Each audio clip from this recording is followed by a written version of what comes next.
Olá para você que está acompanhando o Jornada do Ovo. Estamos começando mais um episódio desse programa incrível que traz para você o que é a cadeia produtiva do ovo. Como que produz esse alimento que é o melhor do mundo, ficando atrás apenas do leite materno? Bom, quero convidar você, não é nosso seguidor que não se inscreveu ainda, a se inscrever no canal, deixar o seu curtir e compartilhar esse vídeo. Hoje, o nosso bate-papo está imperdível. Vamos conversar com uma pessoa muito importante no Brasil, construiu um legado incrível no mundo e ele é bastense, a cidade que é conhecida no Brasil todo como capital nacional do ovo. Eu vou ter que ler, porque esse senhor é impressionante a trajetória dele. Quer ver só? Olha, nascido em Bastos em 15 de agosto de 1935, construiu uma trajetória que se confunde com a própria história econômica do Brasil moderno. Ele é formado em Ciências Sociais e Jurídicas pela PUC, São Paulo, começou a carreira pública como assessor do Ministério da Indústria e Comércio e é representante brasileiro da ALAUC em 1965 e 1967. Em 68, ele atuou como consultor da OEA em Washington, nos Estados Unidos, antes de iniciar uma longa relação com a Petrobras. É isso mesmo.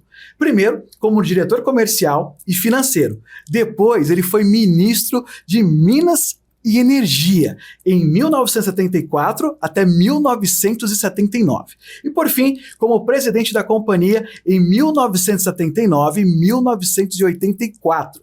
Liderou o país em plena crise do petróleo, impulsionou o pró-álcool e participou das grandes descobertas de reservas que garantiram segurança energética nas décadas seguintes. Você sabe, esse álcool que você coloca no seu carro, ele teve uma importante participação nisso. Hoje, ele é empresário, conselheiro de importantes grupos, referência em gestão, ética e visão estratégica.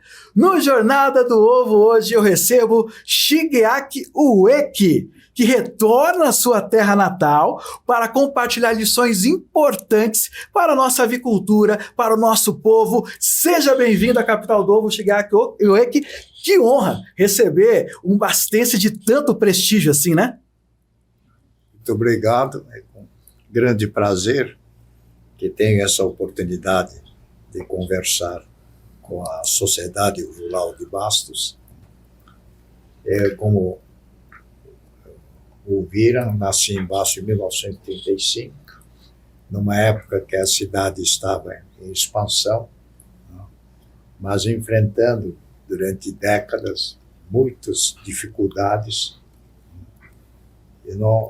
Como criança, não conseguia acompanhar de perto o desenvolvimento de Bastos, mas no início cultivaram aqui um pouco de algodão, de outras culturas, mas depois houve grandes crises e começou a indústria de fio de seda durante a Segunda Guerra Mundial, e o Bastos prosperou-se com a exportação de fio de seda, que serviu de matéria-prima essencial para a Segunda Guerra Mundial, que foi com fio de seda de Bastos que construíram as paraquedas dos aliados que combateram o eixo da Alemanha, Japão e Itália, que expandiram os seus impérios e provocaram a Segunda Guerra Mundial, que vitimou mais de 60 milhões de vidas, uma história triste da humanidade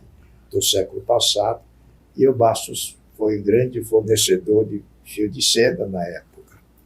Mas depois, com a descoberta de nylon, caiu brutalmente o preço do fio de seda e Bastos entrou numa crise muito séria, e aí a avicultura passou a ser uma espécie de alternativa, e por acaso pioneiro na agricultura foi a família Watanabe de Cascata, cujo filho Kazuo Watanabe é o primeiro desembargador Nisei, filho de japonês, que também é bastense. Então, quem começou a avicultura em Bastos foi a família do Dr. Kazuo Watanabe, que é meu amigo de 70 e poucos, mais de 70,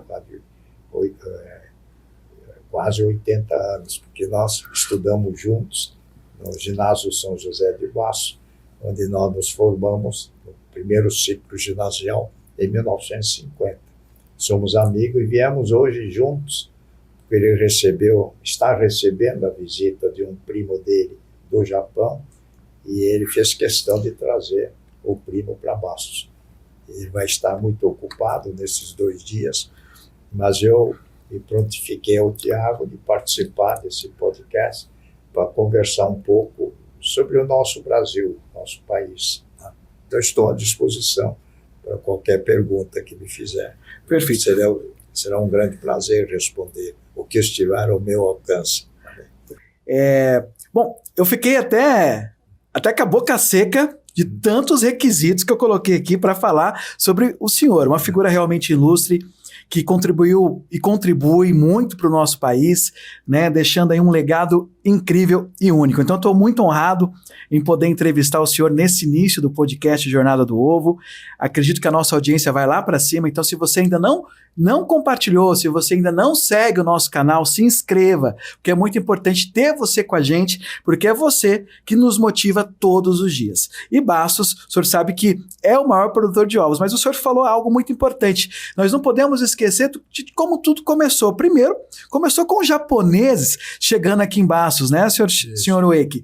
E os japoneses aqui fizeram diversas culturas, né? Tínhamos café, algodão, e a seda que ainda hoje Bastos ainda é uma referência, né? Então, é uma cidade pequena no tamanho, mas muito rica em história, em cultura, em construção. E é justamente sobre isso que a gente vai conversar hoje, senhor Ueki, que é, por exemplo, o senhor foi criado em Bastos. Eu queria saber do senhor quais lembranças da sua infância aqui em Bastos formaram esses seus valores, tanto pessoais quanto profissionais.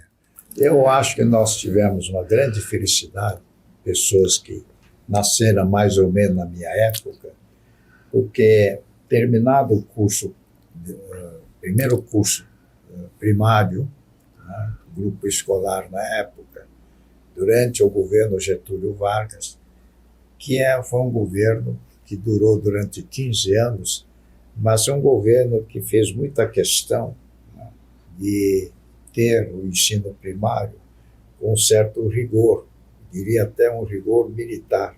Nós usávamos o uniforme para ir para o grupo escolar, hasteávamos bandeira de manhã, cantávamos hino nacional, né, e principalmente na cidade de Bastos, tinha um significado muito grande, porque nós somos a primeira geração de imigrantes que vieram, né, lá do outro lado do mundo.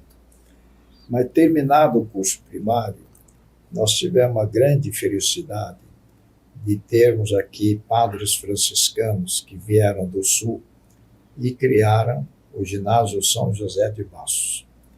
E nós tivemos professores no curso ginasial de mais alto nível, que vieram do Rio Grande do Sul, Santa Catarina, né, para serem professores aqui em Bastos, quase todos de origem alemã. Então, além de nós termos no grupo escolar quase uma disciplina militar, no ginásio São José de Bastos nós temos quase que frequentamos o primeiro ciclo secundário, né, vamos dizer, alemão, que é a disciplina alemã, né? E tivemos excelentes professores de matemática, de português, de história, de todas as matérias, inclusive de latim.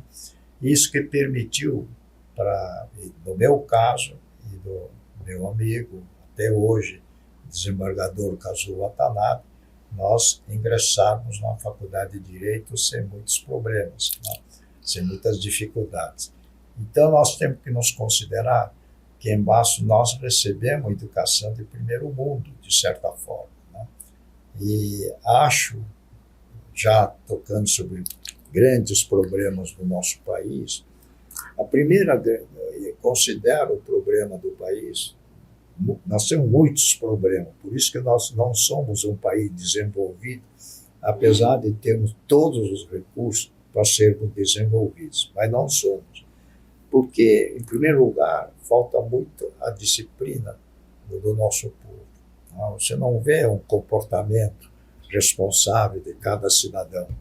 coisas simples, por exemplo, jogar o lixo na lata de lixo.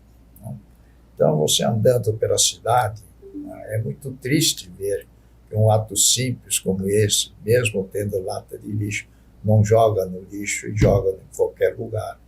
E assim nós temos N exemplos. Então, a disciplina é fundamental.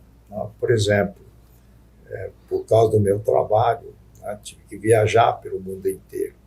Nos países desenvolvidos, todos cumprem o horário. E nos países menos desenvolvidos, o horário não é muito importante. Não tem horário para começar, não tem horário para terminar. É tudo mais ou menos. Mas, enfim, voltando à nossa infância, então tivemos essa felicidade de termos bons professores no nosso ginásio. E da nossa turma, de 1950, quando começamos o curso ginasial, o número era quase o dobro. Mas com a crise, muitos foram saindo de Bastos e a nossa turma ficou pela metade, menos de 30. Nós nos formamos em 1950, com 29 formandos, sendo 9 meninas e 20 meninos. As 9 meninas, quase não, todas seguiram o curso normal e se tornaram professoras, certamente boas professoras, e todas trabalharam como professor do curso primário. Os 20 rapazes, certamente acho que a nossa turma é o que tem o maior número de pessoas que conseguiu terminar o curso superior. Dos 20 rapazes, se não me engano, 16 terminaram o curso superior. É um recorde. Temos engenheiros, médicos, advogados, economistas e por aí. Agora, como o Bastos era uma cidade com uma renda per capita baixa, nós que fomos para São Paulo, nós não éramos estudantes normal, que os pais não tinham condições de nos manter como estudantes. Então, nós trabalhávamos durante o dia e estudávamos à noite. Quer dizer, nós fomos mais trabalhadores que estudaram do que estudantes que trabalharam, é o contrário. E eu considero muito importante o trabalho. Aliás, eu tenho uma neta que acabou de se formar numa universidade na Europa. Terminado o curso, sem ela trabalhar 6 meses, a faculdade não deu diploma para ela. Tinha que trabalhar pelo menos 6 meses naquilo que estudou, e a empresa, o empregador, tinha que dar uma carta que ela está habilitada para continuar trabalhando. Quer dizer, são países que colocam o trabalho como uma coisa mais importante da vida. E aqui, infelizmente, há pouco você mesmo conversou, parece que nós estamos considerando o ócio a coisa mais importante da vida. Então, fomos criando uma série de benefícios com a preocupação entre aspas, de justiça social. Então, é bolsa pescador, é bolsa recluso, bolsa de benefício compartilhado ou qualquer coisa. E o último número que eu vi, que as pessoas que recebem algo do Tesouro, algo que o governo não cria, porque arrecada imposto, já chega a 110 milhões de brasileiros que recebem esses benefícios, sem produzir um ovo na vida. E além disso, há outro aspecto que faz a gente preocupar, nós principalmente, que já estamos no fim da vida, nós nos preocupamos com várias coisas que muitos países já resolveram. Por exemplo, nós não temos segurança física. Quer dizer, tem uma última estatística que eu vi do crime no mundo, 17% do homicídio do mundo estão no Brasil. Nós somos um país com 2,5% da população. Como é que nós podemos ter 17% de homicídio? Totalmente fora de propósito. Segundo, dos 100% do roubo de celulares, 25% está acontecendo no nosso país. Está com uma falência enorme em matéria de segurança física. Fora isso, há vários números. Esta semana eu li de que dos 15 países com nível de desenvolvimento igual ao Brasil, né, países semelhantes ao Brasil, em matéria de industrialização, quer dizer, de manufatura, então, levando em consideração segurança jurídica, né, produtividade de mão de obra, né, uma série de parâmetros para estabelecer em que situação se coloca o nosso país. Entre esses 15 países semelhantes ao Brasil, o nosso país está em 15º lugar. Então, tem algo de profundamente errado no nosso país. E era preciso que isso fosse discutido, debatido, buscar soluções. E aí, não me esqueço dos números da minha época, né? Eu trabalhei no primeiro governo da Revolução de 64, no governo Castelo Branco, com Paulo Egídio Martins, ministro da Indústria e Comércio. E nessa ocasião, nós tivemos, o governo, o presidente era militar, mas é importante explicar aos que me ouvem, o governo era militar, mas o ministério era civil. O ministro da Fazenda era o professor Bulhões, ministro do Planejamento, ministro Roberto Campos, ministro da Indústria e Comércio, Paulo Egídio Martins, ministro da Agricultura, Severo Gomes, todos civis, né? E pessoas preparadas, que conheciam o assunto. E no primeiro governo do presidente Castelo Branco, houve uma reforma tributária, uma reforma trabalhista, né? Criou-se o Banco Central, uma série de inovações que fez com que o país desse passos positivos, né, em termos de desenvolvimento integral, social, né, econômico, né, e um progresso de um período longo de desenvolvimento que é considerado internacionalmente como o período do milagre econômico brasileiro. O Brasil cresceu ao ritmo de chinês de hoje, né? Isso foi graças às reformas introduzidas no governo Castelo Branco. O próprio plano do álcool nasceu no governo Castelo Branco, né, com o ministro Paulo Egídio Martins, e eu era um dos assessores para o setor agrícola, setor da cana-de-açúcar, setor do café e de todos os demais produtos agrícolas.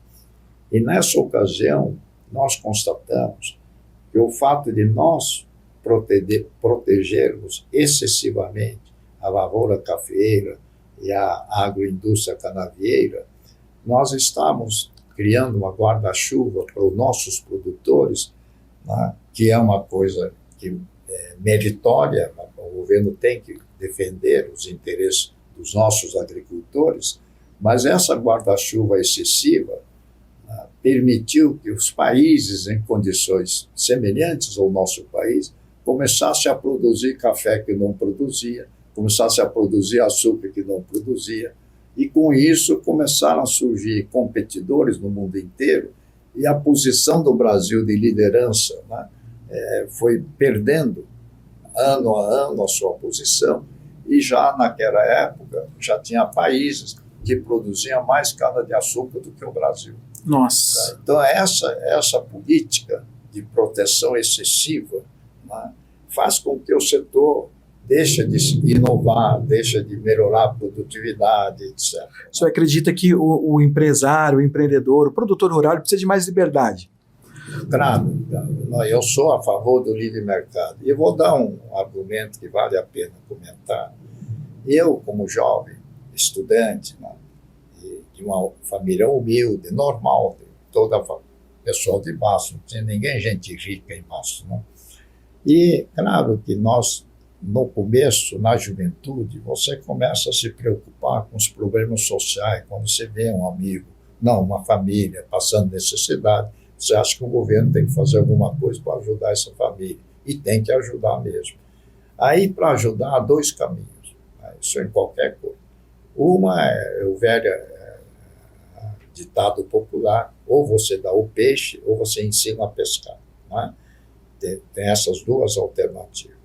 É claro que numa emergência, numa calamidade pública, de repente uma seca que destrói tudo, ou então uma enchente, Nesses casos, você tem que dar o peixe, né?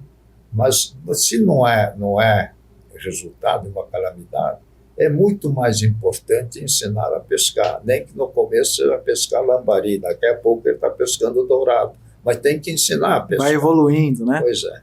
Mas nós estamos num caminho contrário há décadas. E a Constituição, infelizmente, de 88, né, é uma Constituição com declaração de boas intenções. Né? Gostaria que tudo aquilo fosse realidade. Mas não é o que está acontecendo. Então, o que aconteceu no nosso país de 1988, com a nova Constituição até hoje?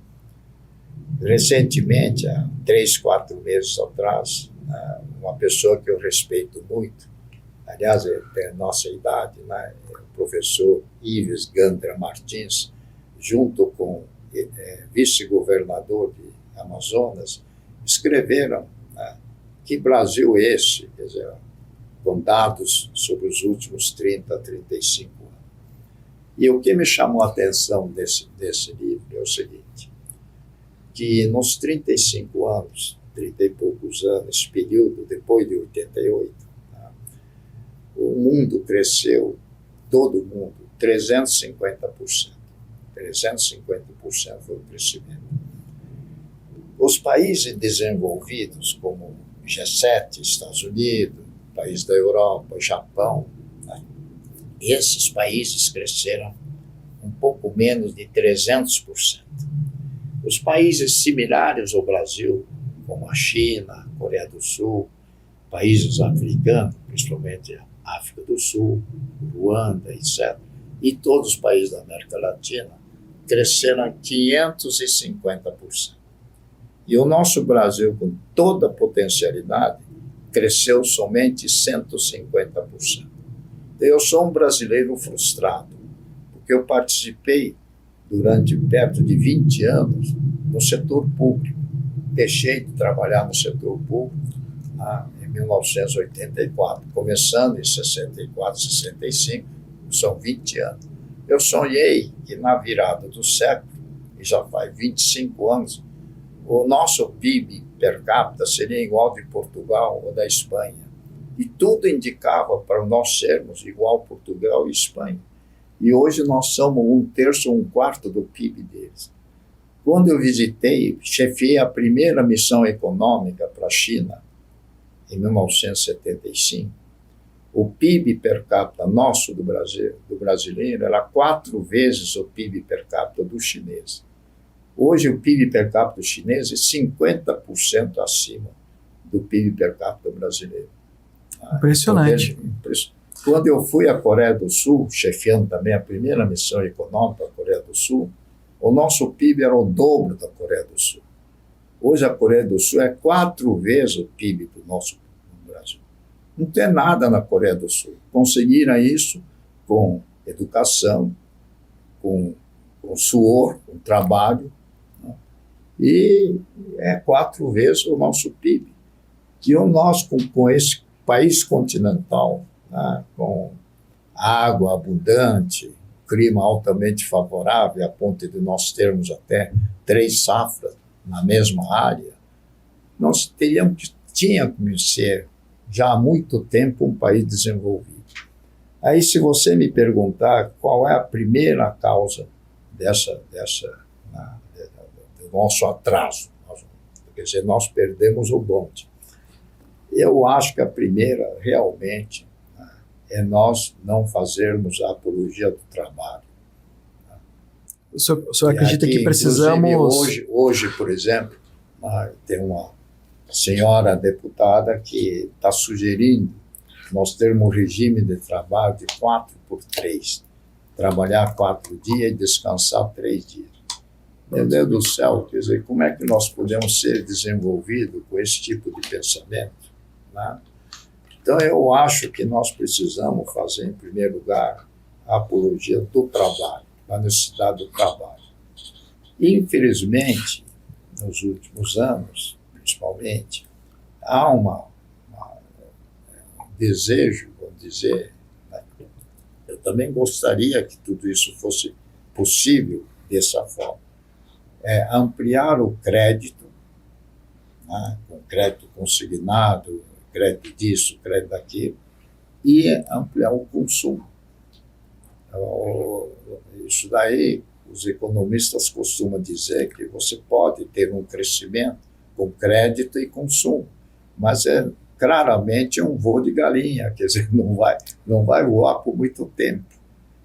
O caminho certo é poupança, investimento e produção. Quer dizer, se você não poupar, você não tem condição de investir. E aí você lendo os jornais hoje, não, o governo, o Tesouro captou tantos bilhões de dólares de empréstimo, né? A tal empresa que era pública foi vendida para a companhia chinesa, que maravilha e tal. Quer dizer, tudo isso está virando estrangeiro. Agora, o estrangeiro não está investindo no Brasil porque gosta de nós, porque acha que é bom negócio investir no Brasil para receber dividendo, para receber juros, etc. Aí, por exemplo, hoje, de uma maneira até pessoas relativamente bem informadas, né, diz assim, não, mas nós temos hoje uma reserva de 335 bilhões de dólares de reserva. Você deve ter visto isso. Uma reserva de 335 bilhões. Mas esquece de ver que o Brasil é o segundo país devedor do mundo, para o mundo inteiro, né? E o Brasil deve quase 800 bilhões de dólares de dívida. Deve mais do que tem. Se você, de uma maneira simples, né, e que você, como granjeiro, né, vamos dizer, eu sou granjeiro de Baço, eu devo R$800 no Bradesco e tenho depósito de R$330 no Itaú e achou que eu estou numa situação confortável. Não está, não né? Está. Porque vai ser 335, não é seu dinheiro. É dinheiro do Bradesco que eu tomei dinheiro emprestado.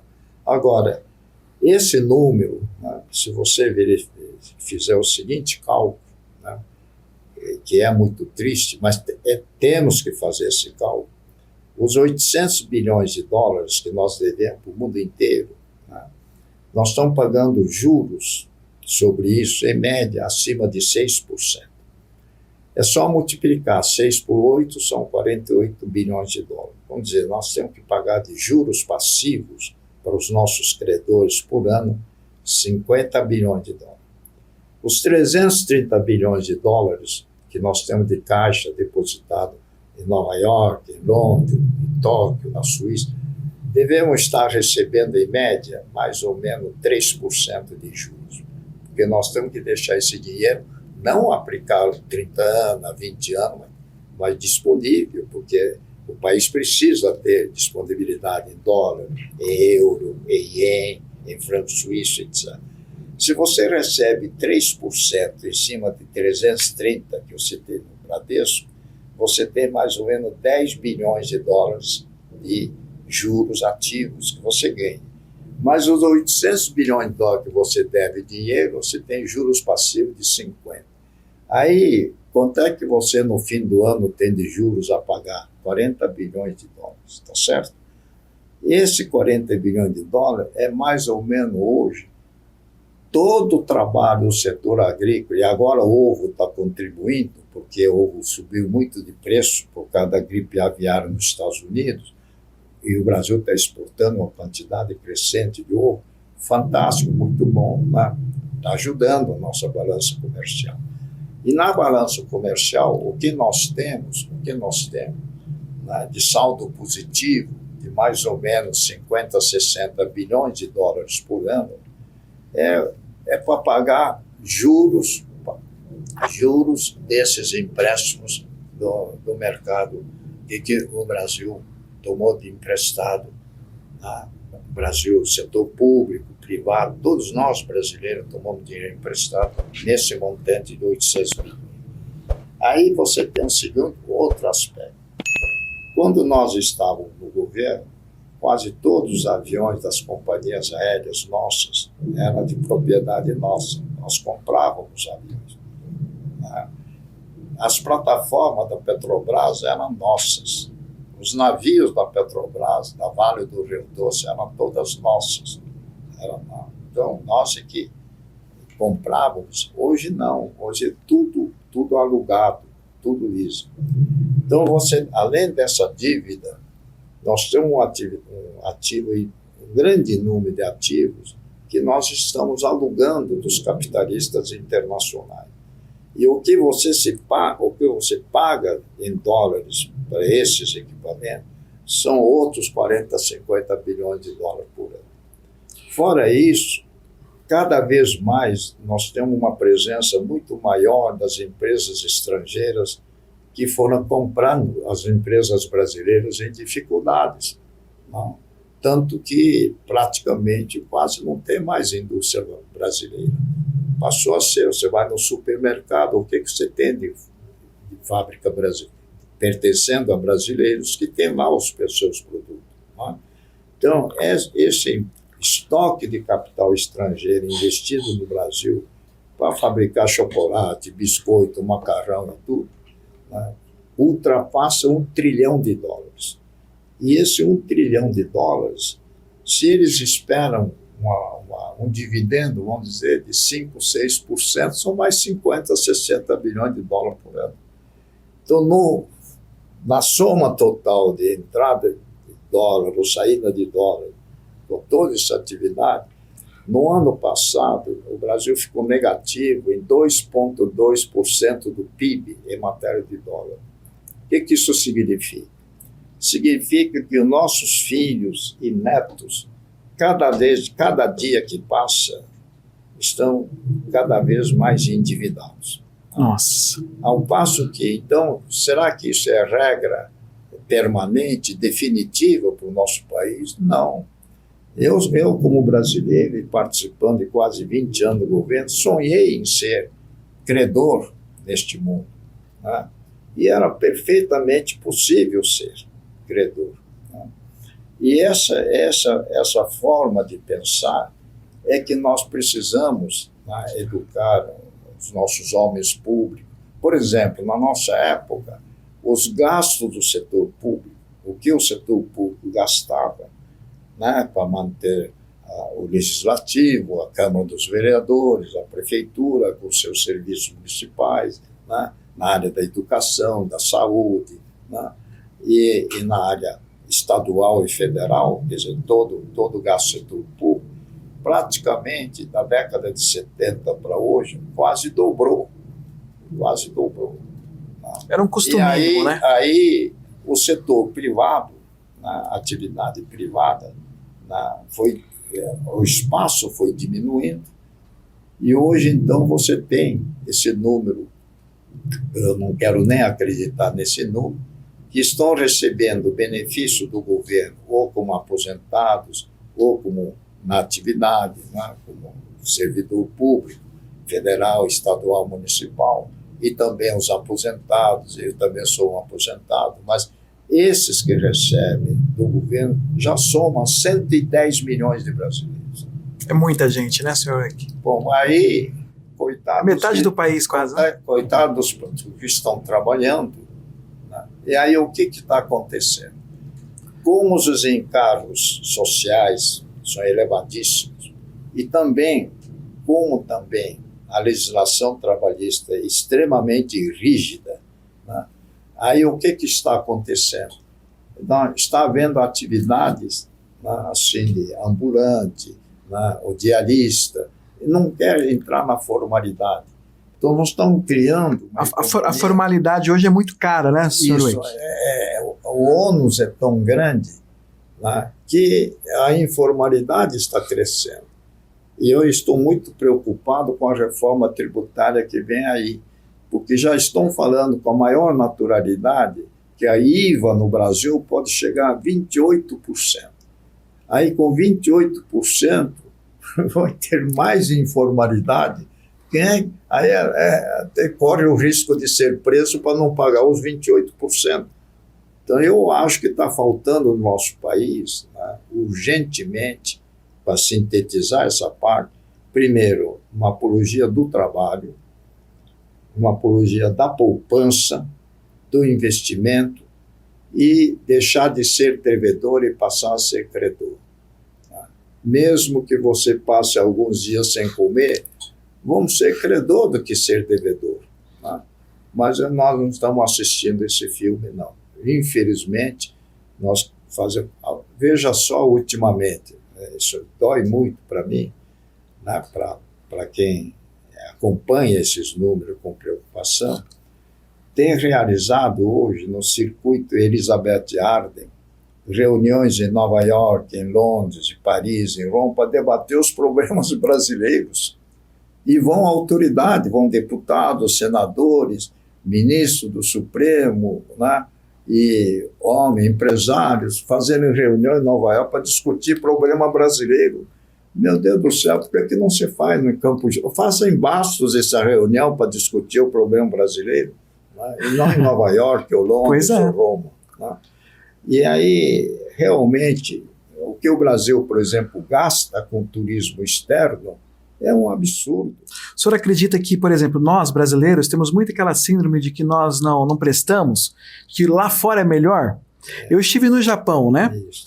E você percebe-se que o japonês ele tem menos terra para poder produzir, ele tem um clima mais difícil, mais complexo do que o nosso, ele tem um território muito pequeno, né? Tudo é muito mais difícil. Primeiro que é uma ilha, né? Então ele está meio que isolado ali naquela região. Mas ele tem muita resiliência, muita disciplina e, primeiro, ele acredita muito no que ele está fazendo no país dele. O brasileiro ele tem já essa dificuldade, primeiro, de ter uma resiliência, de se adaptar, né? De disciplina, de enxergar o trabalho como um valor realmente, e também essa dificuldade de olhar para o Brasil e falar assim, nossa, eu estou no melhor país do mundo, um país que eu tenho abundância de recursos naturais, um clima favorável, enfim. Eu acho que sua observação é muito correta. O fato de nós termos um clima favorável já não nos deixa muito animado para trabalhar. Né? É um clima para ficar na praia, né? Segundo, relativamente, pois é. Isso você vê até com povos primitivos. Interessante, observação minha particular. Não tem nada científico. Mas quando você tem todas as condições favoráveis, né, na caça e pesca, o índio vive nu. Quer dizer, a cabeça dele funciona no máximo como pescar um pouco mais ou como caçar um pouco melhor, no máximo. Mas na medida que esse ser primitivo ficou, por exemplo, nos Andes, né, que chega o inverno, cai a neve, etc. Então, durante o primavera e verão, eles produzem batata, milho, etc., para estocar, para sobreviver ao inverno. Mas se não tem inverno, o peixe está todo dia lá no rio, por que você vai pescar hoje, salgar o peixe para comer no inverno? Você tem peixe fresco todo dia, e a caça também. Então, quando você tem, né, a natureza favorecendo demais, naturalmente, um ser humano, não precisa ser o mesmo animal, né? O animal que vive em condições difíceis são muito mais agressivos, são muito mais ativos do que os animais que vivem em condições favoráveis. Né? Então, isso realmente faz a mente das pessoas. Mas, no fim, vamos discutir o nosso Brasil. Né? Quando no século XIX, fim do século XIX, o Brasil só tinha 17 milhões de habitantes. 17 milhões de habitantes. Nos 100 anos depois, nós éramos 170 milhões de habitantes. E se você verificar a história de 100 anos, né, a população cresceu 10 vezes.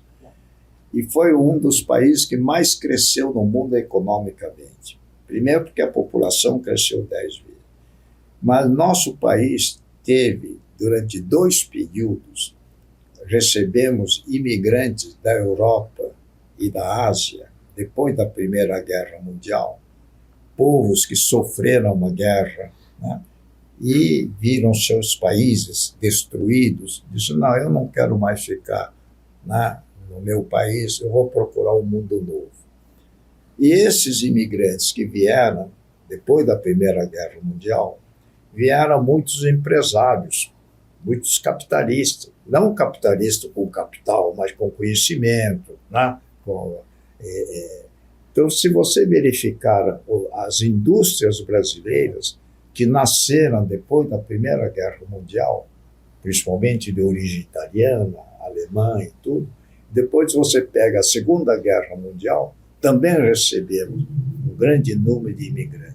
Nesses dois períodos, a nossa base populacional mudou de status. E o Brasil teve, então, progrediu de uma maneira que é considerado o século em que dois países que mais cresceram em 100 anos, no século passado, século XX, foram exatamente o Brasil e o Japão, os dois países que mais cresceram.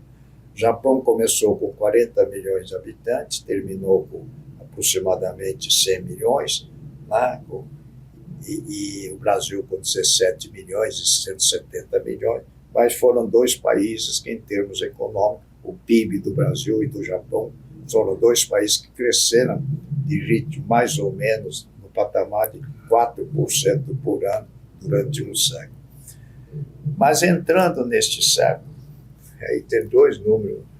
Entre os países desenvolvidos, o país que menos desenvolveu foi o Japão.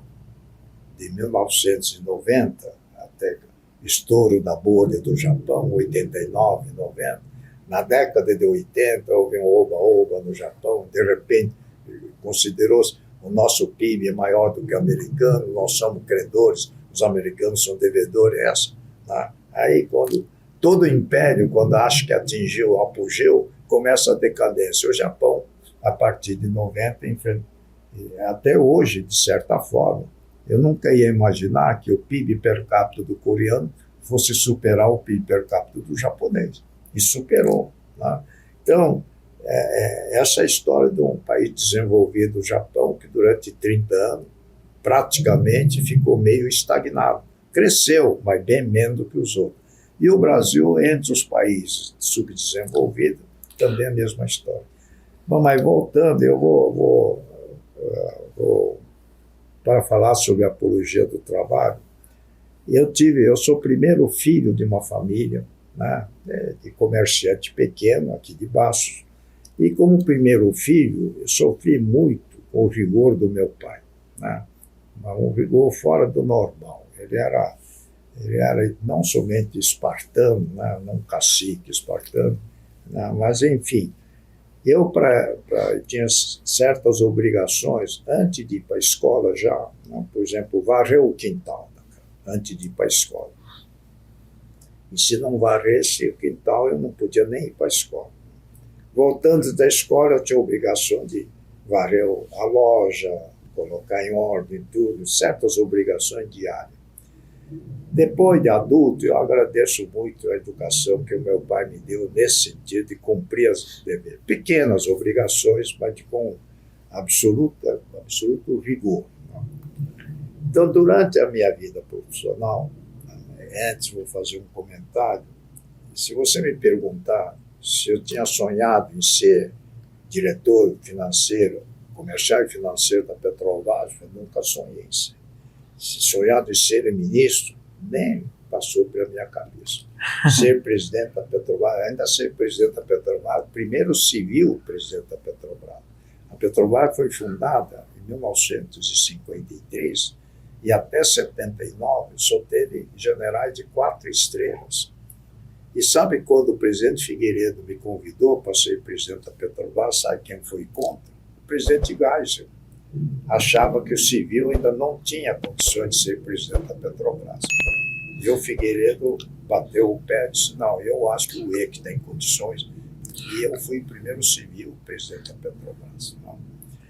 Mas, enfim... E só para concluir essa parte, e como foi para o senhor sair, o senhor formado em Direito, sair da advocacia para poder se tornar esse administrador que o senhor se tornou, essa referência? Aí eu tive na minha vida, se você me perguntar, né, primeiro, eu acho que exerci várias funções que eu nem sonhei em exercer. Nunca sonhei em exercer esses cargos, estavam muito além do meu sonho. Segundo, eu tive uma grande felicidade de ter bons chefes na minha vida, com quem eu fiquei amigo até eles falecerem. Logo no começo da minha vida, eu tinha que trabalhar durante o dia, estudar à noite, fui trabalhar num banco, Banco Moreira Salles. E o gerente do Banco Moreira Salles, o nome dele é Antônio Argentino, viveu muito bem, até perto de 100 anos de idade. Até faleceu, fui amigo dele. Amigo da seguinte forma, né? Isso vale a pena comentar. Eu falei para ele que eu tinha que trabalhar para estudar à noite, mas que eu queria aprender serviço bancário, queria aprender, porque eu aprendi só como se tocam secos e molhados do meu pai. No banco não tinha ideia nenhuma. Eu falei, eu queria que o senhor me mandasse, me lembro como se fosse ontem, né? Se o senhor me mandar limpar o banheiro da agência, eu vou lá limpar. Mas se eu limpar bem, o senhor me dá outra função. Né? Outra função. E assim eu quero aprender, né? Quero exercer várias funções da agência bancária. Aí o Antônio Argentino, era o nome desse gerente, na minha frente, chamou o contador e falou, esse menino está com 15 anos, esse menino diz que quer aprender o serviço bancário e que ele faz qualquer coisa, até limpar o banheiro. Né? Então, mas ele não vai limpar o banheiro, ele vai atender o balcão. E tinha uma moça e um rapaz atendendo no balcão, e eu fui o terceiro a atender o balcão. Bom, com meu pai, com aquele rigor, eu levei bronca quando deixei de cumprimentar um cliente, né? Porque eu cumprimentava todos, era o meu hábito, o meu dia a dia, né? O meu métier. Aí, uma semana depois, o gerente me chamou e disse, olha, nunca a agência teve um atendente tão bom quanto você. Então, você vai agora trabalhar em conta corrente. Né? E conta corrente, na época, não tinha computador, nem nada, era ficha. Né? E a ficha, você exige muito cálculo, né? Somar, dividir, multiplicar, tal. Operações simples, mas eu era relativamente forte em aritmética, então o que tinha 3 lançadores lá de conta corrente, enquanto eu lançava 20, né, depósito, cheque, outro não lançava nem 5. Né? Aí eu, 1 mês, 2 meses depois, fui trabalhar na outra seção para escrever o diário do banco, operações do dia anterior, e acabei terminando na carteira de desconto, que é onde o banco ganha dinheiro, presta dinheiro, calcula juros, etc. Aí, quando aprendi, né, eu pedi demissão e fui procurar outro emprego. Aí o gerente ficou bravo comigo, eu cumpri minha palavra. Agora você vai pedir demissão, por quê? Não, porque eu aprendi todo o serviço bancário, que me foi extremamente útil quando eu fui diretor financeiro. Até para entender a grande crise financeira de 1970, ao saber como funciona um banco, me foi extremamente útil, eu como diretor financeiro da Petrobras. Bom, aí no outro emprego foi numa empresa de engenharia, construção, né? E aprendi com o proprietário dessa construtora de relativo sucesso em São Paulo, também ficou meu amigo, até ele chama-se Vicente Negro Júnior. Era um arquiteto formado pela Mackenzie, da cidade de Jaú, aqui, né, perto de Pirassununga e tal. E esse senhor também foi meu protetor. Depois eu fui trabalhar, né, com um professor de contabilidade industrial, fui ser contador de custo de uma indústria farmacêutica. E lá aprendi muito com o meu professor, o professor Luz. Então, eu tive como esses 3, depois tive o senhor Yamamoto, que tinha uma indústria de lâmpadas elétricas, depois eu fiquei sócio dele, né? E assim fui conhecendo Paulo Egídio, Daniel Machado de Campos, né? Rosenberg, Ralph, que era um grande empresário no setor químico. Mas eu acho que vale a pena comentar por que eu fiquei conhecendo o Paulo Egídio Martins, né? Eu fui consultor jurídico da Câmara de Comércio Japonesa do Brasil. Recém-formado, né? Eu fui convidado para ser consultor jurídico. E lá eu representei a Câmara do Comércio no Conselho das Câmaras Estrangeiras de São Paulo, da Associação Comercial. E, ao mesmo tempo, eu exerci o cargo de gerente de exportação da Cooperativa Agrícola Bandeirantes, que tinha filial aqui em Bastos, né? Seu Mizuno era o gerente da Cooperativa Agrícola Bandeirantes. E, nessa ocasião, eu comecei a exportar não somente café, mas exportava amendoim, e cheguei a exportar verduras e legumes para a Argentina, exportei ovo para a Suíça, né? Exportei milho para a Itália, quase sempre como pioneiro, né? E aí comecei a gostar muito do comércio exterior. E na associação comercial, eu escrevi uma tese, né, uma proposta para o governo, né, de que era importante o Brasil ter Conselho Nacional do Comércio Exterior. E aí o presidente da associação comercial, depois nós nos tornamos muito amigos, Daniel Machado de Campos, ele falou assim, olha, esse trabalho seu, eu vou dar para o meu sobrinho, que é o ministro Paulo Egídio Martins. Eu acho importantíssima a sua ideia. E eu vou organizar uma reunião com o Paulo, né, e você então expõe sua ideia. E ele organizou um almoço. Eu me lembro que nós sentamos ao meio-dia na associação comercial, mais para conversar do que para almoçar. Levantamos de lá às 5 horas da tarde, né, quase 5 horas. E o Paulo Egídio disse, não, é que eu preciso de você. Eu não tenho condições de pagar o que você está recebendo, mas eu quero que você dedique full time para mim.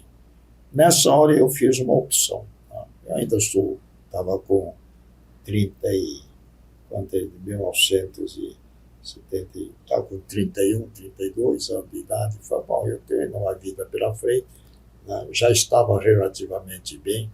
O meu escritório de advocacia já estava indo muito bem, já tinha mais de 6 empregados, várias empresas, clientes cativos, né?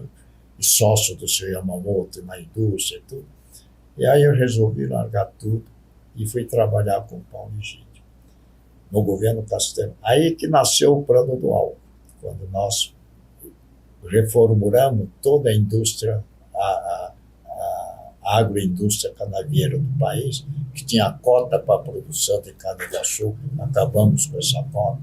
Tinha um controle de alambique, de aguardente no Brasil. É absurdo, né? Acabamos com isso. E aí, essa reforma foi feita em 28 de fevereiro de 67. Nossa. Mas o Plano do Álcool só nasceu em 75. Isso eu estou falando de 8 anos antes. Então, houve fases para chegar ao Plano do Álcool em 75. Mas só uma colocação aqui, o senhor falou muito ali que na época ele não podia pagar o que o senhor ganhava, né? Então, muitas vezes, é importante a gente falar, inclusive para a juventude que nos assiste, estamos aqui com o Rick, tem 25 anos, o Juninho que é meu sobrinho, tem 16 anos. Nem tudo é dinheiro, seu Wake. Muito tem a ver com missão de vida, propósito de vida, e o senhor aceitou ali trabalhar, tendo uma remuneração menor, mas justamente ali para cumprir uma missão de vida, um propósito. Aí você me faz lembrar um dos homens mais bem-sucedidos. Primeiro eu vou falar do capitalismo, que é muito importante, porque principalmente para os empresários, e mesmo não sendo empresário, hoje não, na história da humanidade, você pode dividir em 2 grandes grupos. Grupo que nós podemos chamar em geral da esquerda, e o grupo que em geral podemos chamar da direita, o capitalista. Vamos chamar de socialista e capitalista. Né? Tem socialista, né, inteligente, evoluído, que tem preocupações capitalistas e usa o capitalismo como instrumento para o desenvolvimento, que é a China. A China é um país socialista, comunista, né? Mas adota os métodos capitalistas para o seu desenvolvimento. E desenvolveu muito, né? Muito. Agora, tem países capitalistas que têm preocupações socialistas, né? Que quer ter uma distância menor entre ricos e pobres, tudo perfeito. Mas na história da humanidade vale a pena o seguinte comentário. Né? Quando Jesus Cristo nasceu, ano zero, a população do mundo era de mais ou menos 500 milhões de habitantes. E até 1750, praticamente aumentou a população somente 30% da população. Estava com 700 e pouco, entre 700 a 800 milhões de habitantes. Nunca tivemos uma estatística muito precisa, mas é o que imagino. Isso significa que cada século cresceu só 1,5%. Se em 18 séculos cresceu, né, somente 50%, então cada século cresceu 1,5%. Agora, de 1750 a 1850, a população mundial dobrou. E houve a Revolução Industrial e a economia cresceu, dobrou. Em um século dobrou, aumentou 100%, 3 vezes mais do que em 18 séculos. Aí, se você pesquisar qual foi a principal causa para haver esse progresso no mundo inteiro, foi o capitalismo. Porque no século XVI, pela primeira vez, né, começaram a analisar qualquer instituição sob o ponto de vista capitalista. E foi inventada a contabilidade, que eu acho ferramenta fundamental até para o botequim da esquina, se você não tiver contabilidade, controle contábil. Tá? Aí, de 1850 até hoje, sabe quanto a humanidade cresceu? 1000%, 150%. E se você examinar como cresceu isso, foram a sofisticação do mercado financeiro, foi o capitalismo. Porque com a junção de capitais, né, desenvolveu-se a tecnologia, as máquinas, as indústrias, etc. Então, o progresso, né, se você pegar um país socialista, como Cuba, por exemplo, que não adotou o capitalismo, está com um PIB per capita de 50 anos atrás. Né? Se você pegar países parecidos com Cuba, que adotaram essa política, estão estagnados. Agora, pega outros países, mesmo sendo socialistas ou dito comunista, como regime de governo, e com preocupações sociais válidas, mas com instrumentos capitalistas, como no caso da China, tiveram um progresso fantástico. Né? Então, eu sou altamente favorável a isso. Agora, o dos jovens, 16 anos, 25, né, me fez lembrar um homem muito bem-sucedido, é um dos bilionários do mundo, chama-se William Buffett. Ouviu falar nele? Já. Pois é, o Buffett, ele faz a assembleia da companhia dele num estádio de beisebol, né? E reúne-se 20 mil acionistas. Né? Ele é o maior acionista do Banco of America, o grande acionista da Apple, grande acionista de McDonald's. Bom, é um capitalista muito bem sucedido. E eles permitem para jovens de 16 anos, 20 anos, alguns jovens fazerem perguntas para ele. Então, teve uma pergunta de um jovem, o seu filho, o sobrinho, seu sobrinho, que perguntou para ele o seguinte: que conselho ele dá, né, para eu que estou com 16 anos, né, e eu tenho um pouco de dinheiro, e o que eu devo aplicar esse dinheiro? Aí a resposta do Buffett foi assim: meu filho, você, presta atenção, meu filho, que você pega o seu dinheiro, melhor investimento é você investir na sua educação. Né? Não precisa ter preocupações capitalistas nessa ideia. Faça o seu investimento para estudar. Isso é o primeiro. Segunda recomendação, você, né, mesmo que receba mesada do seu tio, né, se ganha R$200, né, gasta 180 e guarda 20. Gasta menos do que você ganha. Mesada, o salário e tal. Gasta menos do que você ganha. E, terceiro lugar, você faça amizade com pessoas que têm mesmo comportamento financeiro. Se você fizer amizade com amigos que gastam mais do que ganha, meu filho, você está perdido. Porque você vai ter o mesmo hábito financeiro dos seus amigos e vai gastar mais do que ganha. Terceiro que eu vou dizer, o quarto, disse assim: você parece bem apessoado, provavelmente vai se aproximar de você, sexo oposto.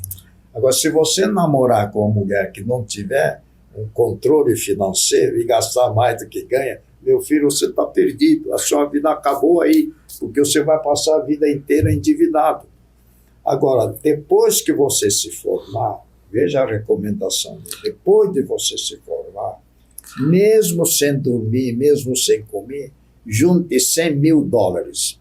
Junte, faça economia, mesmo sem comer, trabalhe o dobro junte $100.000. Porque se você juntar $100.000, você vai dar valor ao capital, vai aplicar bem esse dinheiro, vai comprar ações, vai comprar ouro, vai comprar dólar, e a sua vida se transforma e pode ser Buffett de amanhã, como eu fui. O meu comportamento foi esse. Nunca gastei mais do que eu ganhei. Você viu? Isso vale para o país, isso vale para a empresa, vale para o granjeiro. Fantástico. Né? E aí você começa a gastar dinheiro à toa. Quantos agricultores bem-sucedidos, ele compra avião novo, compra automóvel novo, etc. E depois, na safra seguinte, há uma frustração de safra, acorda endividado, perde tudo. Né? Então, o comportamento da vida. Agora, só para terminar, alcancei várias. Se me perguntaram qual foi a principal causa, só foi trabalho. Sabe por quê? Porque eu sempre procurei chegar no trabalho meia hora, uma hora antes da hora normal. Quando comecei a trabalhar na empresa de engenharia, eu chegava uma hora antes. Não é porque eu queria chegar uma hora antes, porque se eu chegasse na hora, tentar chegar na hora, eu ficava mais de uma hora na condução. E para chegar uma hora antes, eu levava um quarto do tempo, entendeu? Eu morava longe do trabalho. Então eu chegava uma hora antes. Aí o meu chefe logo descobriu que era o primeiro a chegar e já me deu a chave para abrir o escritório. Me deu instrução como atender certas pessoas que chegam antes do horário. E aí o meu chefe começou a confiar em mim, né? E assim eu tive a oportunidade, pelo fato de chegar uma hora antes. Então vou citar, quando eu fiquei presidente da Petrobras, repito, contra a opinião do presidente de Gás, que achava que civil não tinha condições de ser, né? Porque os sindicatos, os petroleiros, são sindicatos muito fortes dos trabalhadores e são muito politizados. Em vez de fazer movimentos para buscar um benefício de salário ou condições de trabalho, tem movimentos políticos, quer dizer, coloca a política dentro dos sindicatos. Né? Aí eu, né, quer dizer, o meu hábito de chegar uma hora antes do horário, eu já tinha sido diretor da Petrobras durante o governo Médici. Eu fui 5 anos diretor da Petrobras. E ministro 5 anos, então todos empregados, porque Petrobras estava subordinado ao Ministério das Minas e Energia. Então eles me conheciam. Quando fiquei presidente, cheguei, o horário do Petrobras era 8 horas que começava o expediente e terminava às 5 horas da tarde. E eu cheguei, primeiro dia, às 6h30, 1h30 antes. Para evitar, eu estava morando na Barra da Tijuca, era relativamente longe. Nessa hora eu chegava rapidamente. Se eu saísse meia hora depois, já ia chegar quase 8 horas. Então eu saía antes, chegava menos de 25, menos de meia hora, cheguei 6h30, esse primeiro dia. A garagem estava fechada. Né? E cheguei com o meu carro, com o carro da minha empresa. Né? Aí houve um corre-corre, o presidente chegou e abriu a porta. Eu fui o primeiro a entrar, um pouco antes das 7. E fiz isso durante o tempo todo, 6 anos, sempre chegando. Uma semana depois, nesse dia, em vez de sair 5 horas da tarde, eu fui sair 6h30. Por quê? Se eu saísse 5 horas, eu ia pegar um trânsito fechado, etc. Não, em vez de, eu vou ficar mais 1h30. Então eu ficava 1h30 na parte da manhã antes dos empregados e 1h30 depois dos empregados. No primeiro dia, eu vi garagem vazia. Era o meu primeiro carro. Quando eu saí, a garagem estava vazia do prédio, aquele prédio grande da Petrobras. Não tinha nenhum carro, todo tinha ido embora. Mas uma semana depois, quando eu cheguei, já tinha uns 10 carros que chegaram antes de mim. E na hora de eu sair, já tinha uns 30, 40 carros esperando o presidente sair da empresa para eles saírem. Então, você imagina milhares de pessoas trabalhando. Se eles chegam meia hora antes, uma hora antes, e saem meia hora depois, uma hora, a produtividade cresceu de uma maneira fantástica. Esse é justamente o papel do líder, né? Inspirar os outros, né? A fazer a diferença. Exemplo. Não, o líder, principalmente, você tem que dar o exemplo. O exemplo. Né?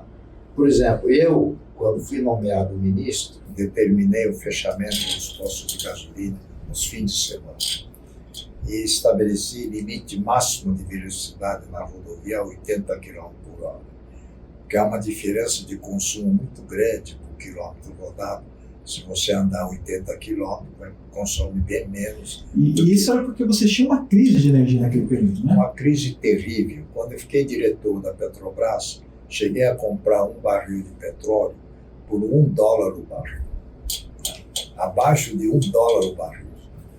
Aí, com a crise, com a guerra do Vietnã, com a crise do governo Nixon, com a fim da conversão do dólar em ouro, e uma série de problemas sérios norte-americano e do mundo, o preço do petróleo, com a união da OPEP, foi aumentando o preço. Em 4 anos, eu como diretor, que comprei petróleo a $1, no 4º ano estava custando $17. E depois foi para $42. O mundo, os países consumidores sofreram uma barbaridade. Mas nessa época, quando eu fiquei ministro, né, eu tinha que andar só com o avião da FAB, né, para qualquer lugar. E eu impondo restrições para o consumidor brasileiro, eu não me sentia confortável. Sim. Andar com o avião da FAB, consumindo combustível muito mais do que andar no avião comercial. Depois de muita insistência minha, o presidente Geisel permitiu que andasse no avião comercial. Né? E aí, eu só usei avião comercial na minha vida como ministro, né? Porque eu achava que era gasto que deveria poupar.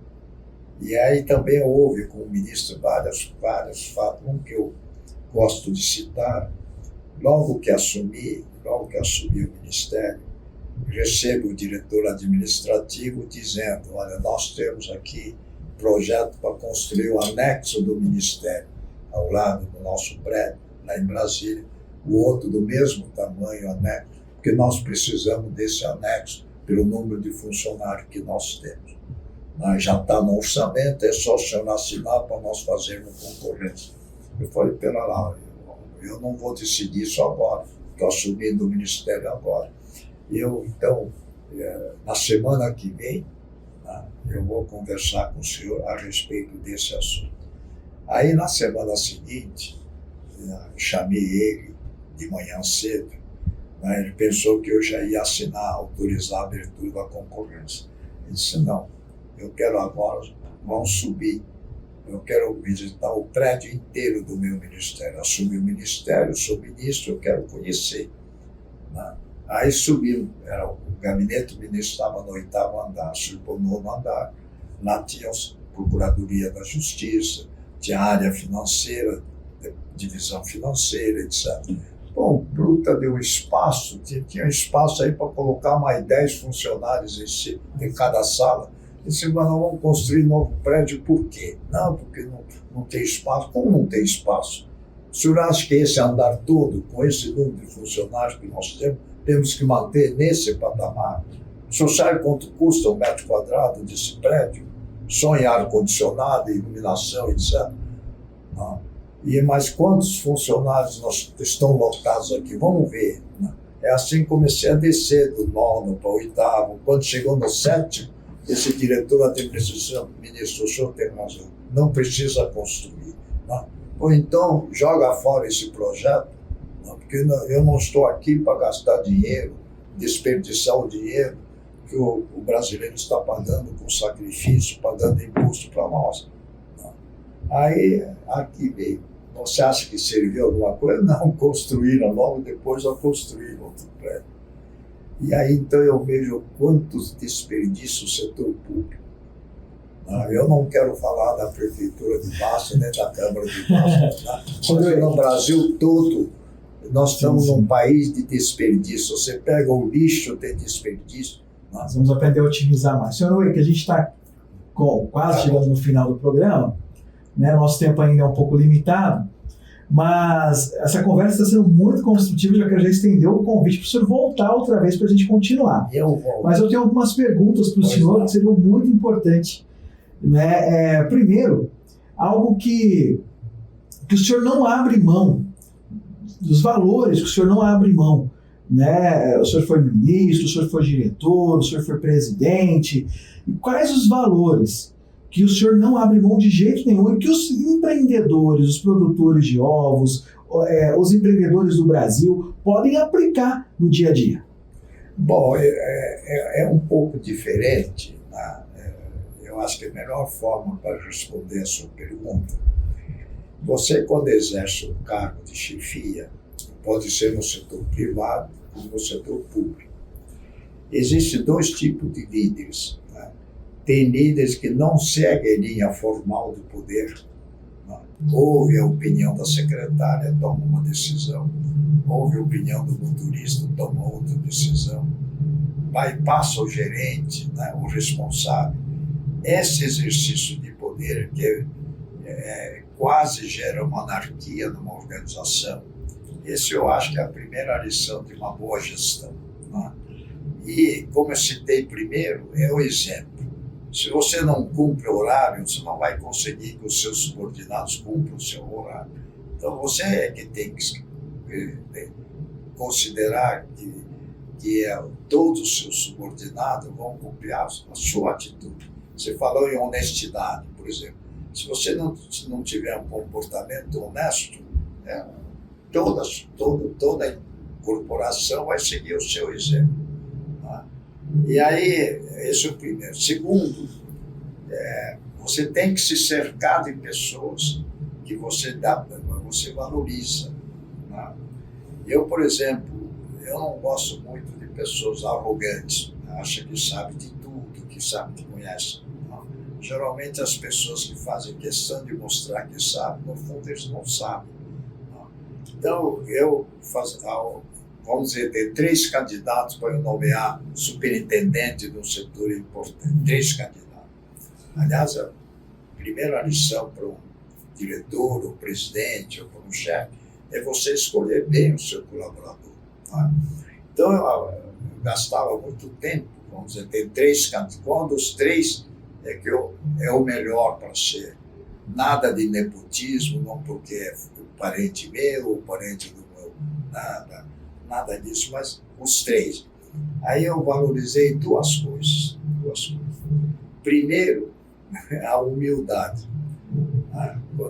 Quando eu falava, perguntava, eu respondia, tal, isso não dava muito valor. Quando perguntava e diz assim, olha, honestamente eu não sei, vou estudar e respondo o senhor. Então eu dava nota 10 quando dizia eu não sei, vou estudar. Porque aquele que você faz pergunta e vai respondendo tudo, para mostrar que sabe, no fundo, você vai ver que não sabe. Sabe superficialmente, não com profundidade. E outra coisa que valorizei são as pessoas que respondem baseado em número. Porque o número não mente. Palavra não. Uma palavra tem várias interpretações. Então, quando argumentava com o número, tem que ser número correto. Né? Aí eu dava nota. Então, nos meus colaboradores, todos eles tinham essa característica de humildade e forte em números. Agora, de tudo isso, eu acho que é exemplo. Se você não tem um comportamento exemplar, toda a sua estrutura cai. Esse eu acho que é a parte mais importante. E eu tive chefes, como o presidente Geisel, o presidente Figueiredo, o presidente Médici, o presidente Castelo Branco, são figuras, né, que até hoje ninguém está falando, ninguém faz restrição a essas grandes figuras nacionais que eu conheci muito de perto e tive a honra de trabalhar sob as ordens deles. Né? Perfeito. E agora um ping-pong final para a gente finalizar a nossa entrevista. Gostaria que o senhor falasse para mim um livro inesquecível. Bom, um livro inesquecível, o primeiro livro inesquecível é Como Fazer Amigos e Influenciar Pessoas, né? do Dale Carnegie. Tem tradução em português, já tem 40 edições, vale a pena ler. E outro livro inesquecível, mais recente, Se Você Quer Mudar o Mundo, Arrume a Cama. Já leu esse livro? Não, esse não. Não, esse é... Aliás, eu vou dar para você um livro que eu acabei de patrocinar, do Dr. Jerônimo Monteiro Lopes. Eu vou doar para o Museu da Imigração aqui, eu trouxe 50 exemplares, mas vou trazer 3 exemplares aqui, né, vou pedir para a pessoa lá do museu entregar para vocês 3 esse livro do Dr. Jerônimo, que 2 professoras que eu pedi para escrever o livro desse médico, que foi o primeiro afrodescendente, um dos primeiros a se formar médico no começo do século passado, e falava fluentemente o alemão, era amigo da Ademar de Barros, que era médico também, e levou para a cidade de Registro, hospital regional, chama-se Jerônimo Monteiro Lopes. Mas eu gosto de ler livro, Aliás, aprendi com o presidente Geis de ler simultaneamente 4 livros. Nossa! Porque se você lê um livro, da primeira página até o último, você fica no meio, às vezes, aborrecido, etc. Sim. Mas eu considero, tem livro que obriga. Aliás, ele me ensinou o seguinte, o livro que ele tinha a obrigação de ler, ele deixava na cabeceira, um livro chato, que ele tinha a obrigação de ler, deixava na cabeceira. Aí você abria uma página, lia 2 páginas, dava sono e dormia, levava um tempão, mas eu gosto muito de ler. Isso é uma coisa que eu gosto de ler livros. Um erro para o senhor, um erro que aconteceu, que o senhor cometeu, que houve na sua vida, que virou oportunidade. Teve isso na vida do senhor? Não, só cometi muitos erros, né? Claro, quem é que não comete erros? Né? Mas cada erro que você comete, né, eu acho que é um aprendizado. Errar é humano, né? Mas se repetir o erro, não, aí é diabólico. Né? Mas vários erros cometi. Né? E todos eles proporcionaram oportunidades. Isso, mas foi útil o erro. Aliás, você só aprende errando. Né? E vou contar uma que vale a pena para os empresários. Né? Eu visitei um museu de uma fábrica de saquê, bebida de arroz, né? Japonês, fábrica de saquê, mais antigo do Japão, que pertence à mesma família, né? Há quase 4 séculos. E esse museu fica perto de Kyoto. E eu fiquei impressionado com esse museu, porque no museu tinha a primeira apresentação do fundador, que ele adaptou a contabilidade do Ocidente do século XVI, isso quando a empresa foi fundada em 1600 e pouco. Então ele já tinha um registro contábil, né? Numa época que não era comum isso. Eu dou muito valor à contabilidade. Contabilidade no Brasil é desprezada. Eu acho que contabilista é um profissional de segundo nível. Não, eu acho que contabilista é o profissional, é de primeiríssimo nível. Bom, mas voltando a essa... Aí sabe que esse presidente, além de adotar a contabilidade, ele estabeleceu a seguinte regra. Eu, como presidente, já estou no fim da minha vida. Então, eu quero contar ao meu sucessor os erros, os fracassos que eu tive na minha vida. E relatou todos os fracassos. E terminou dizendo assim, e você, né, que vai me suceder, ao deixar o cargo, não conte os êxitos, mas conte os fracassos. E assim vinha não sei quantas gerações, todos eles contando os fracassos. E aí, como é que... E no Brasil acontece exatamente, não é no Brasil, no mundo inteiro. O empresário bem-sucedido conta os seus êxitos. Né? Olha, tem aí história do gaúcho, né? Conhece a piada do gaúcho? Não. É um grupo de gaúchos conversando. Aí chega um gaúcho, contando: olha, eu comprei uma boiada por tanto, vendi por tanto, ganhei, comprei uma fazenda na Bacia das Almas, consegui vender por tanto. Aí um chateado, né, um fazendeiro, desculpa, você é um homem de negócio, né, deve ter perdido dinheiro em algum negócio. Está claro que eu fiz uma... Mas então conte alguma história onde você perdeu dinheiro. Aí disse: eu não. Quem ganhou de mim, que conte. E só contavam quando ele ganhava. Mas se você é empresário, né, e só conta os seus sucessos, o seu sucessor, que geralmente acha que é mais... O filho sempre acha que é mais inteligente do que o pai, que trabalha mais do que o pai, que conhece muito mais do que o pai, ele sucede. Só ouviu história de sucesso, então ele vai tentar coisas, né? Então eu acho que essa lição de contar o fracasso, eu achei a marca desse saque, acho que o japonês chama Gekeika, ou Gekeika, né? O museu fica em Kyoto. Eu acho que isso vale a pena. Senhor Ueki, e uma pessoa que o senhor se inspira? Muitas pessoas, muitas pessoas. Aí, em primeiro lugar, eu não posso deixar de fazer referência aos meus pais, né? Eu sofri com meu pai na educação, mas eu acho que ele estava correto. E também na minha mãe. Então, são pessoas que, em primeiro lugar. Depois, são os meus ex-chefes, né? Quer dizer, todos eles me inspiraram. São pessoas que realmente são brasileiros patriotas que trabalharam. Os primeiros, pessoas como Marechal Adhemar de Queiroz, Marechal Levi Cardoso. Aliás, Marechal Levi Cardoso era coronel e chefiou o quartel de Lins e vinha comer bife à milanesa aqui no Ikeda de Baixo. Comentava muito sobre o Baixo. Mas essas duas figuras, Marechal Adhemar de Queiroz e Marechal Levi Cardoso, quando coronéis, foram eles que levaram os 600 expedicionários brasileiros para a Itália, no primeiro navio. E os dois foram presidente da Petrobras. E eu trabalhei com os dois. Né? E quando eu fiquei presidente, eles, apesar da idade, aceitaram o meu convite para serem conselheiros. E durante os 6 anos que fui presidente, os dois foram conselheiros. E eu ouvi muito sobre a batalha na Itália, tanto que muitos anos depois eu fui conhecer onde os brasileiros lutaram.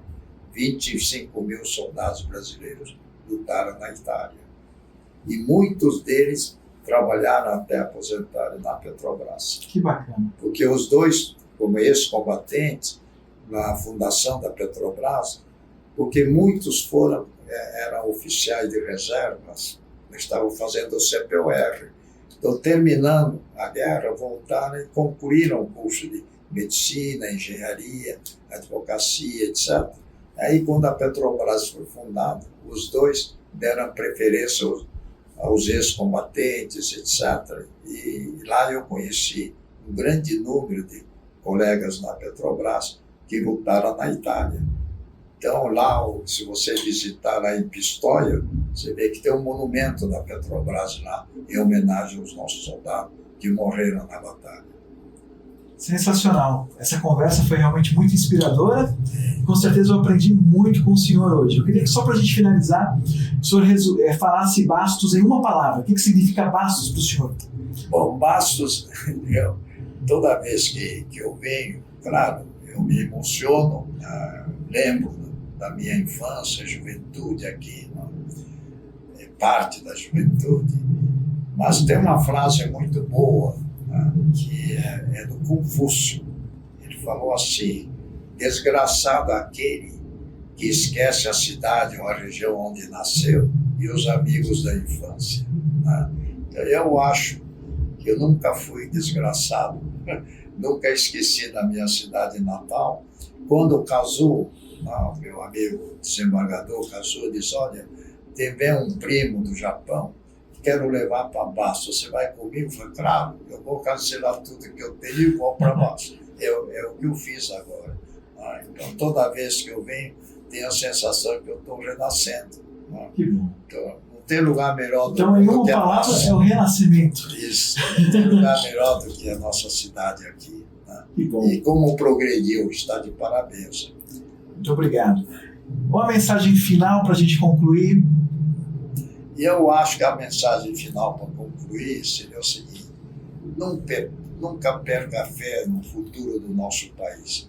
Apesar de todos os problemas, eu acho que Deus é brasileiro e vai nos ajudar.